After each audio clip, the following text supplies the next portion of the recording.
Parliament में मेरे बोलने का अधिकार मुझसे छीन लिया, मुझे खामोश कर दिया। मैं उन्हें भी कुछ कहना चाहता हूं। मेरी खामोशी को मेरी हार मत समझ लेना। मेरी खामोशी को मेरी हार मत समझ लेना।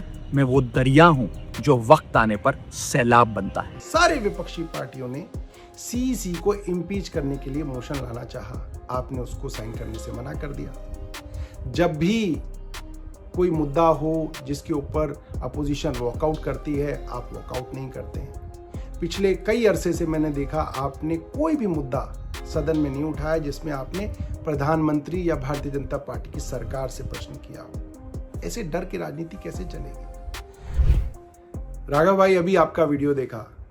हम सब लोग अरविंद केजरीवाल जी के सिपाही हैं और हमने तो एक ही बात सीखी थी, जो डर गया समझो मर गया।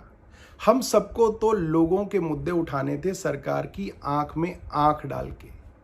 पिछले कुछ दिनों में हमने देखा जो भी कोई सीरियस मुद्दे सरकार के खिलाफ उठाता है, सरकार से प्रश्न पूछता है, लोगों की बात करता है, सरकार डिक्टेटर की तरह उसको तमाम सोशल मीडिया पर बैन कर रही है। चाहे वो ट्विटर हो, चाहे वो फेसबुक हो, चाहे वो यूट्यूब हो, सब जगह बैन किया जा रहा है। एफआईआर दर्ज कराई जा रही है, मुकदमे किए जा रहे हैं।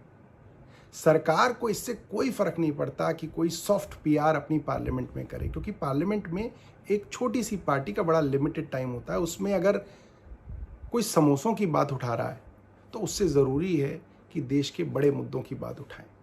पूरे देश में हमने देखा हर राज्य में चुनाव से पहले सही लोगों के वोट काटे जाते हैं और नकली और झूठे वोट बना के सरकार पूरी बेईमानी के साथ सिस्टम पे कब्जा करके चुनाव जीत रही है। वेस्ट बंगाल में भी यही हो रहा है। अभी सारे विपक्षी पार्टियों ने सीईसी को इम्पीच करने के लिए मोशन लाना चाहा, आपने उसको साइन करने से मना कर दिया। जब भी कोई मुद्दा हो जिसके ऊपर अपोजिशन वॉकआउट करती है, आप वॉकआउट नहीं करते हैं। पिछले कई अरसे से मैंने देखा आपने कोई भी मुद्दा सदन में नहीं उठाया जिसमें आपने प्रधानमंत्री या भारतीय जनता पार्टी की सरकार से प्रश्न किया हो। ऐसे डर की राजनीति कैसे चलेगी? हम लोगों को पंजाब के मुद्दे उठाने हैं, जहां से आप चुन के आते हैं, आप वो मुद्दे भी उठाने से घबराते हैं। अभी गुजरात में पार्टी के करीब 160 कार्यकर्ताओं को झूठे मुकदमों के अंदर उनके ऊपर एफआईआर दर्ज की गई, कईयों को गिरफ्तार किया गया, आप उस पर भी चुप रहे। तमाम नेता हमारे जेल में थे। अरविंद केजरीवाल जी को बतौर चीफ मिनिस्टर सरकार ने एक झूठे मुकदमे में गिरफ्तार कर लिया। आप उस समय भी जो है देश में नहीं थे, आप कहीं जाके छिप गए। मेरा मानना ये है कि देश के लिए असली मुद्दे हमें निडरता से और साहस से उठाने पड़ेंगे और भारतीय जनता पार्टी की आंख में आंख डाल के आपको मुद्दे उठाने पड़ेंगे। वरना देखिए, आपके जो सॉफ्ट मुद्दे हैं उनसे उनको कोई फर्क नहीं पड़ता। बल्कि भारतीय जनता पार्टी तो कल से आपको सोशल मीडिया पे सपोर्ट कर रही है। आप इसके बारे में सोचिएगा और देखिएगा कि आप कहाँ से चले थे और कहाँ आ गए और देश को किन चीज़ों की ज़रूरत है और आप कैसे बेहतर कर सकते हैं। धन्यवाद। मुझे जब जब पार्लियामेंट में बोलने का मौका मिलता है, मैं जनता के मुद्दे उठाता हूँ और शायद ऐसे टॉपिक्स उठाता हूँ जिसे आम तौर पर संसद में नहीं उठाया जाता है। लेकिन क्या जनता के मुद्दे उठाना, पब्लिक इश्यूज पे बात करना कोई अपराध है? क्या मैंने कोई गुनाह कर दिया, कोई गलती कर दी? Have I done something wrong?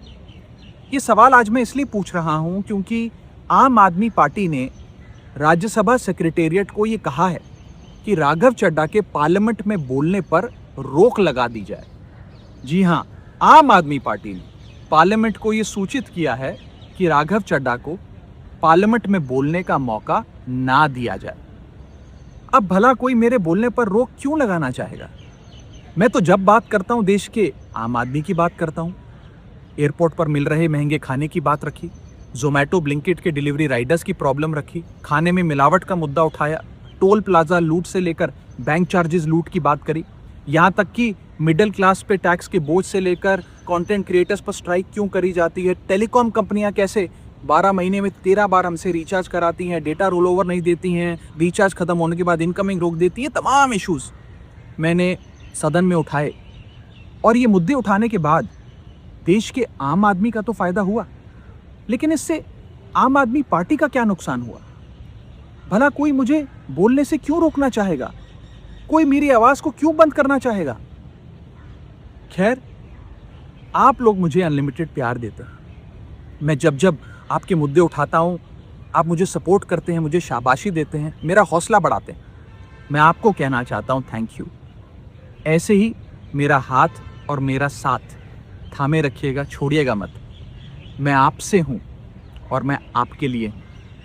और जिन लोगों ने आज पार्लियामेंट में मेरे बोलने का अधिकार मुझसे छीन लिया, मुझे खामोश कर दिया, मैं उन्हें भी कुछ कहना चाहता हूँ। मेरी खामोशी को मेरी हार मत समझ लेना। मेरी खामोशी को मेरी हार मत समझ लेना। मैं वो दरिया हूँ जो वक्त आने पर सैलाब बनता है। जय हिंद।